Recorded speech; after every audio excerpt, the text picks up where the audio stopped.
告诉我，你们为什么要成为骑士？为了守护人类，守护善良，守护正义，守护亲人。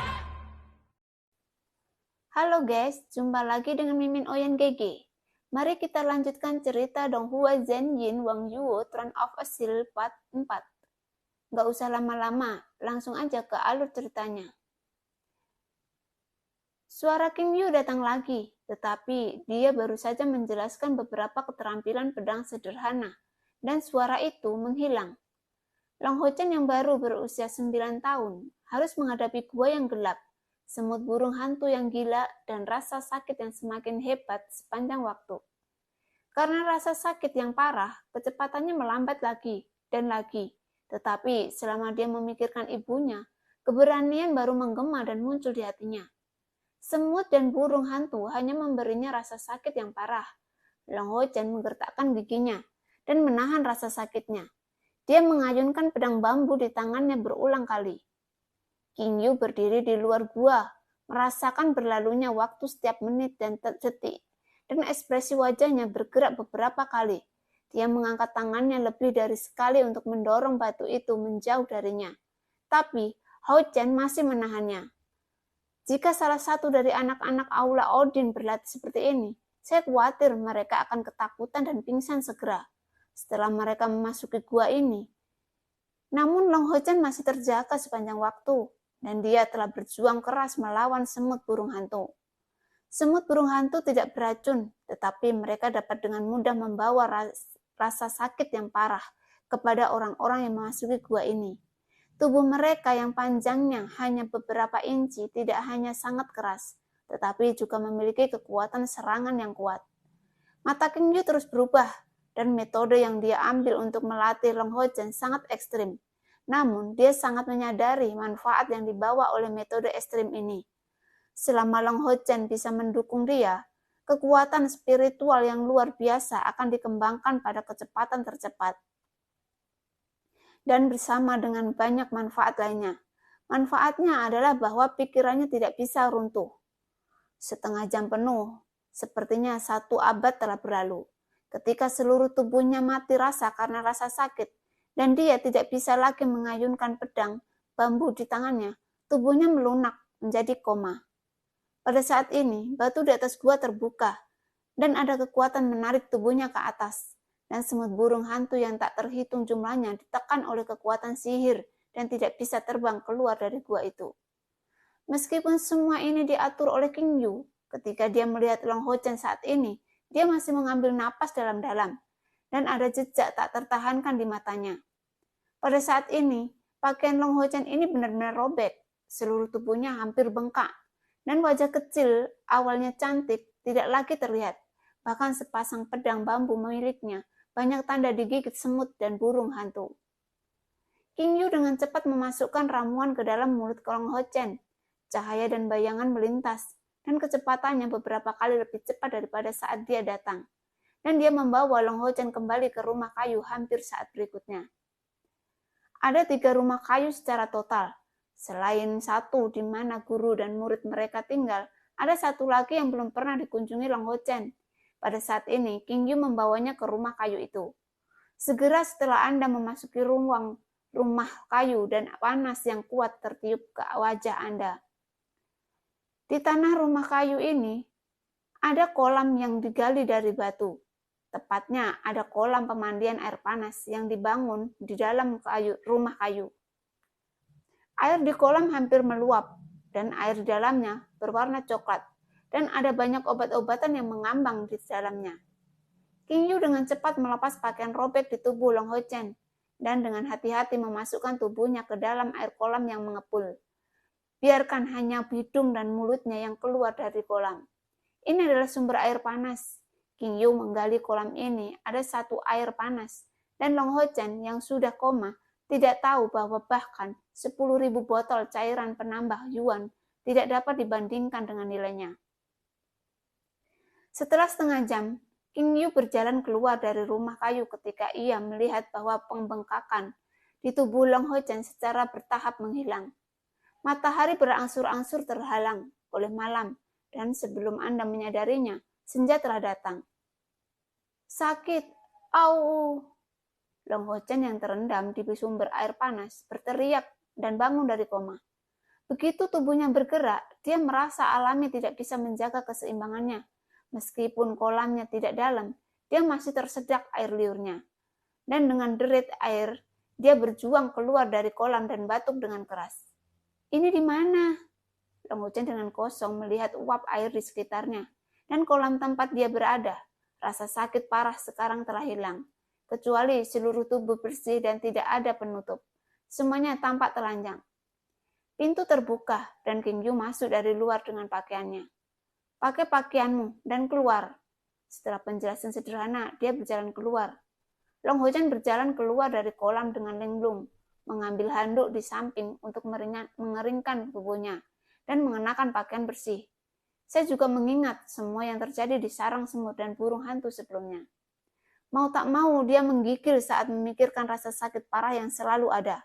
Pada saat itu, dia sepenuhnya didukung oleh keberanian darah, tetapi ketika dia memikirkannya saat ini, dia hanya merasa ada rasa sakit yang parah di anggota tubuhnya. Mendorong pintu terbuka, dia menyadari bahwa dia berada di rumah kayu di ketiga. Ketika dia memasuki rumah utama pusat, makanan mewah sudah disiapkan di atas meja. Makan, seolah tidak terjadi apa-apa. King Yu menunjuk makanan di atas meja dan memakannya sendiri. Long Ho Chen menatap gurunya dan bergumam, "Guru, aku makan dulu." King Yu menatapnya dengan tajam. Long Ho Chen tidak berani mengatakan apa-apa lagi. Dia buru-buru duduk dan mulai makan, seolah-olah dia sudah lama tidak makan. Dia sangat lapar malam ini. Makan hampir 3 kali lipat dari biasanya. Selain King Yu makan sebagian kecil, Long Ho Chen makan semua makanan dalam waktu singkat. "Katakan padaku, bagaimana perasaanmu hari ini?" King Yu bertanya ringan tanpa membiarkan Long Ho Chen membersihkan piring. "Sakit," Long Ho Chen mengatakan yang sebenarnya. "Kamu sangat menjanjikan," King Yu berkata dengan dingin. "Ini baru permulaan. Keluarlah denganku, ambil pedang bambumu." "Iya, Guru," Ho Chen menjawab. Mereka berdua berjalan keluar dari rumah kayu dan datang ke puncak gunung. 2 pedang bambu identik muncul di tangan King Yu. Pedang disebut raja di antara senjata. Mereka dapat diserang dan mempertahankan. Jika kamu ingin melindungi segalanya, kamu harus melindungi diri sendiri terlebih dahulu. Saya akan mengajari Anda cara menggunakannya.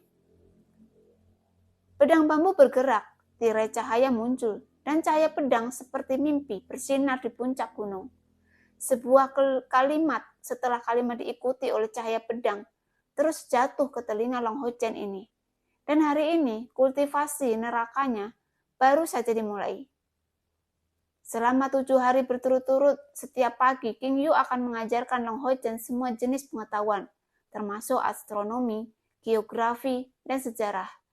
Akan ada pemeriksaan keesokan harinya. Dan ini juga saat yang paling membahagiakan bagi Long Ho Chen setiap hari. Menjelang sore, neraka akan datang. Sarang semut burung hantu adalah kursus wajib setiap hari. Dan endingnya selalu sama. Long Ho Chen yang disiksa oleh rasa sakit yang tidak manusiawi, ingin mati, dan setiap kali dia berpikir untuk menyerah, King Yu hanya akan mengingatkannya bahwa hanya beberapa hari sebelum dia pulang. Setiap kali dia berada di gua semut dan burung hantu, tidak ada keraguan bahwa dia mengakhiri pelatihan dengan koma. Dan ketika dia bangun, dia pasti akan mendapati dirinya berendam di sumber air panas, dan rasa sakitnya hilang. Setelah makan malam, latihan akan dimulai lagi. King Yu akan mengajari Long Ho Chen beberapa keterampilan dan membiarkannya menghafal beberapa hal dengan hafalan. Pelatihan hari itu tidak berakhir sampai larut malam. Hal yang paling menyakitkan bagi Long Ho Chen adalah King Yu tidak mengizinkannya tidur. Setelah kelelahan di malam hari, King Yu mengajarinya cara bermeditasi. Dalam kata-kata Long Ho Chen, itu disebut duduk dan tidur. Tapi King Yu akan mengawasinya, dan jika dia tidak bermeditasi seperti yang diajarkan King Yu, maka tanpa ragu pedang bambu King Yu akan ditarik di punggungnya untuk membangunkannya. King Yu berkata dengan kejam, "Saya akan memukulmu dengan keras jika saya tidak mendapatkan rekomendasi." Long Ho Chen berkata dengan air mata berlinang, Terima kasih atas hadiahmu. Hadiahnya ada di sini. Aku bisa mendukungnya, tidak peduli seberapa sulitnya. Dan begitu saja 7 hari berlalu. Dari saat Long Ho Chen hanya bisa tinggal di sarang semut burung hantu selama setengah jam, dia telah menambahkan 1/4 jam lagi. Setelah berendam di pemandian air panas, makan malam, Long Ho Chen jujur menunggu King Yu untuk mengajarinya. Setelah latihan minggu ini, dia tidak hanya menghormati King Yu, tetapi juga kagum dan takut dari lubuk hatinya. Kamu tidak perlu melanjutkan malam ini. Kamu bisa pulang. Tapi kamu tidak bisa berhenti bermeditasi. Kembalilah lebih awal besok. King Yu melemparkan Long Ho Chen sebotol cairan penambah yuan dan lambai, menunjukkan bahwa dia bisa pergi. Long Ho Chen merasa lega dan setelah memberi hormat pada King Yu, Fei juga berlari keluar dari rumah kayu itu. Akhirnya bisa pulang. Melihat bagian belakangnya pergi, senyum muncul di sudut mulut King Yu dan belum pernah dilihat Long Ho Chen sebelumnya. Bocah bodoh, apakah kamu lupa di mana tempat ini? 3 tahun, saya hanya bisa tinggal di sini selama 3 tahun. Saya akan membiarkan Anda mewarisi apa yang telah saya pelajari sepanjang waktu. Perasaan ringan di tubuh sangat bagus. Long Ho Chen merasakan perubahan di tubuhnya saat berlari menuruni gunung. Hanya dalam 1 minggu, dia menemukan bahwa berbagai inderanya jelas meningkat dari sebelumnya. Meskipun dia disiksa di sarang semut burung hantu, dia akan memiliki perasaan yang berbeda setiap kali dia pergi ke sana. Setidaknya seminggu telah berlalu, dan sekarang dia telah mampu menahan serangan semut burung hantu ke segala arah dengan cara yang terencana.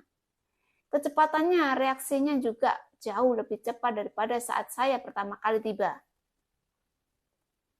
Perubahan terbesar ada pada aspek fisik, meskipun dia belum mengujinya. Long Ho Chen dapat yakin bahwa kekuatan spiritualnya pasti meningkat. Setidaknya 2 poin. Ini baru seminggu.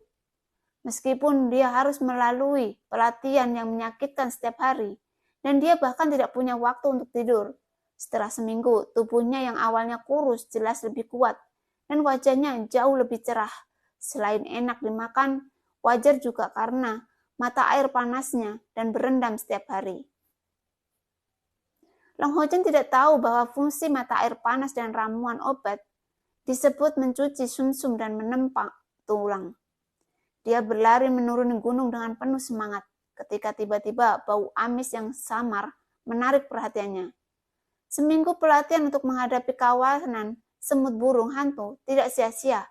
Tanpa berpikir tentang hal itu, Long Ho Chen berhenti dalam sekejap, melompat ke samping, dan pada saat yang sama mengeluarkan sepasang pedang bambu di punggungnya dengan kedua tangan. Di bawah Wos, bayangan hitam pekat baru saja lewat di tempat yang harus dia lewati. Pada saat ini hanya menjelang senja, dan Long Ho Chen bisa melihat dengan jelas apa yang menyerangnya tiba-tiba. Tubuhnya lebih dari 4 kaki panjangnya, dengan tubuh gelap, anggota badan pendek, dan kekar di tanah, dengan sisi halus tubuh di punggungnya. Ekor berduri melambai terus-menerus di belakang punggungnya, dan sepasang mata coklat menatapnya. Monster! Long Ho Chen tidak bisa membantu, tetapi mengeluarkan suara rendah. Suasana hatinya tiba-tiba menjadi tegang. King Yu mengajarinya semua jenis pengetahuan setiap hari, termasuk pengenalan monster. Begitulah, beberapa hari yang lalu saya menyebut monster ini di depan saya. Kadal berekor kalajengking, monster tingkat menengah tingkat pertama. Ini kira-kira setara dengan tingkat 35 hingga 50 kekuatan spiritual dari berbagai pekerjaan manusia. Setiap level monster dibagi menjadi 4 level, primer, menengah, lanjutan, dan puncak. Perbedaan terbesar antara mereka dan binatang adalah bahwa mereka dapat menggunakan kekuatan psikis mereka untuk meningkatkan diri atau menyerang musuh. Monster tingkat pertama lemah.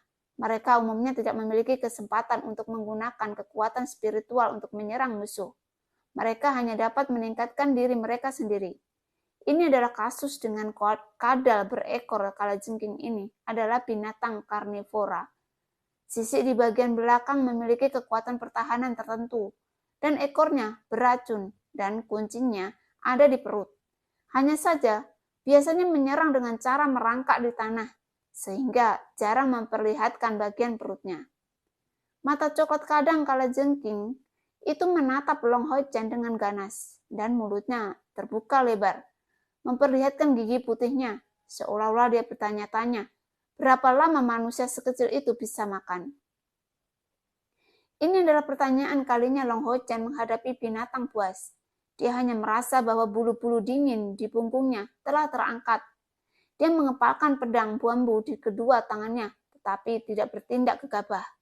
Apalagi melarikan diri tanpa berbalik. Pada usia 9 tahun, tidak mudah baginya untuk tetap tenang saat ini. Karena dia masih ingat bahwa King Yu pernah mengatakan bahwa kadal berekor kalajengking itu cukup cepat dalam lari jarak pendek. Pada saat yang sama, dia juga diajari bahwa sebagai seorang kesatria, dia tidak boleh meninggalkan punggungnya untuk musuh. Wosh, kadal ekor kalajengking tidak akan memberinya lebih banyak waktu untuk berpikir. Anggota tubuhnya yang kokoh dan kuat menginjak tanah, bergegas langsung ke Long Ho Chen dan menggigit paha Long Ho Chen. Pada saat ini, 7 hari terakhir pelatihan gaya neraka telah memainkan peran. Hampir sepenuhnya naluriah. Long Ho Chen mengambil langkah ke kiri, dan pada saat yang sama, sepasang pedang bambu menebas kepala kadal berekor kalajengking. Alasan mengapa dia mengalah ke samping daripada mundur adalah karena King Yu mengajarinya bahwa dia tidak boleh mundur dengan mudah ketika dia tidak yakin dengan medan di belakangnya. Jika tidak, dia akan dengan mudah jatuh ke posisi pasif setelah terpengaruh oleh medan yang tidak diketahui. Gambaran sampingnya berbeda.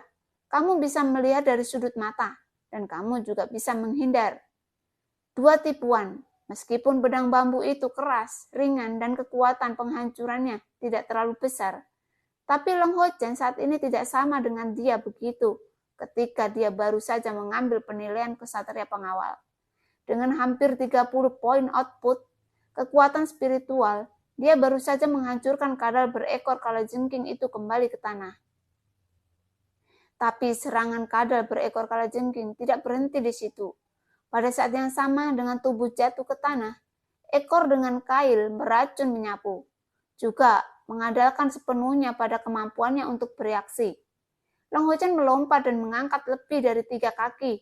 Pada saat yang sama, pedang di tangan kanannya bergerak ke bawah dan mengayunkan serangan kadal berekor kalajengking menjauh.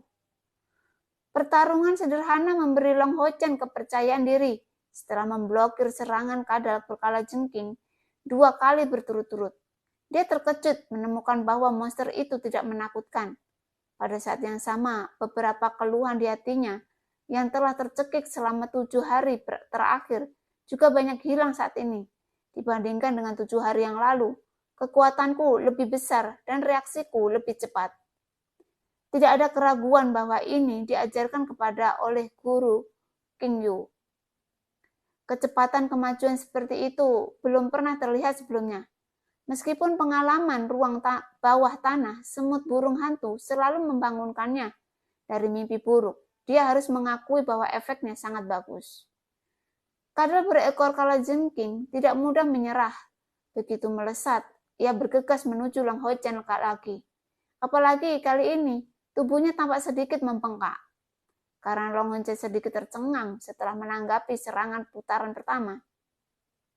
Kali ini responnya sedikit lebih lambat, tapi dia masih punya waktu untuk menebasnya dengan pedang bambunya. Namun kali ini, kadal kalajengking itu tidak dihempaskan ke bawah, ke tanah. Tapi bagus, ini adalah skill bertarung yang memperkuat dirinya sendiri. Long Ho Chen terkejut, pedang bambu telah terlempar. Daripada saat yang sama tubuhnya telah menghilang pusat gravitasi dan jatuh ke belakang. Mulut besar jahat kadal kalajengking itu tepat di depannya. Rasa krisis yang kuat langsung menyebabkan pupil Long Ho Chen menyusut dengan keras. Dan sepertinya ada sesuatu yang meledak di otaknya. Pada saat ini, dia tiba-tiba merasa bahwa kadal kalajengking yang berada di dekatnya tampak melambat, dan setiap gerakannya serta sudut jatuhnya ke belakang sangat jelas.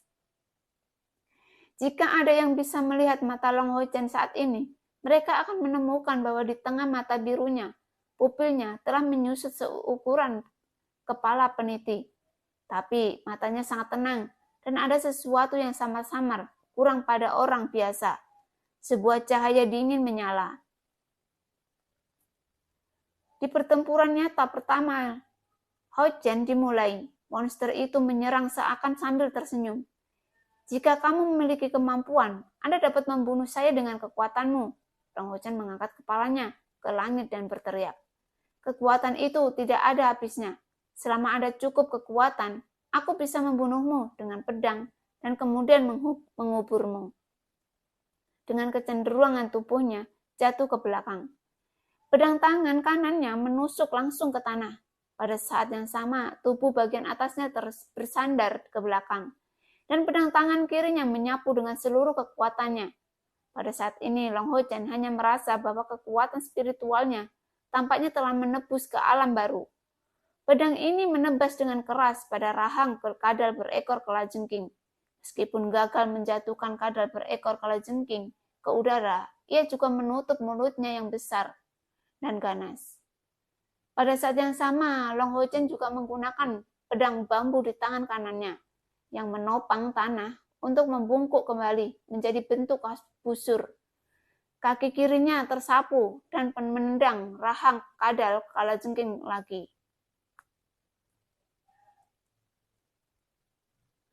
Dua pukulan berturut-turut, benturannya sangat kencang. Tubuh kadal kalajengking akhirnya tidak bisa menjaga keseimbangannya dan terangkat ke atas oleh tendangannya. Pada saat yang sama, Long Ho-Chen juga kembali menyelesaikannya dengan bantuan pedang bambu di tanah. Pada saat yang sama, ia melepaskan pedang bambu di tangan kanannya, yang memungkinkan dia untuk mendarat dalam sekejap sebelumnya.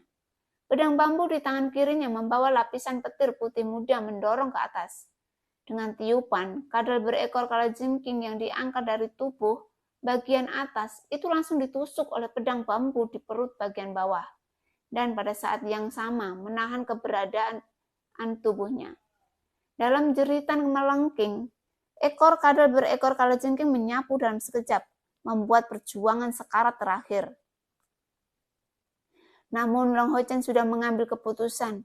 Dia berhasil dengan satu pedang dan berguling di tempat, menghindari pukulan terakhir dari kadal berekor kalajengking. Pada saat yang sama, dia mengeluarkan pedang tangan kanan yang tertancap di tanah dalam posisi bertahan. Bang, kadal berekor kalajengking itu jatuh ke tanah. Tubuhnya tergelincir dengan keras. Rasa sakit di perutnya membuatnya menjerit lagi dan lagi, tetapi tidak mati untuk sementara waktu. Long Ho-Chen pertama dengan tenang melihat sekeliling dan tidak menemukan binatang lain. Kemudian ia menemukan pohon besar sebagai dukungan dan terengah-engah. Hanya dalam sekejap, seluruh tubuhnya berkeringat seperti bubur. Semua kekuatan fisik tampaknya telah terkuras saat ini.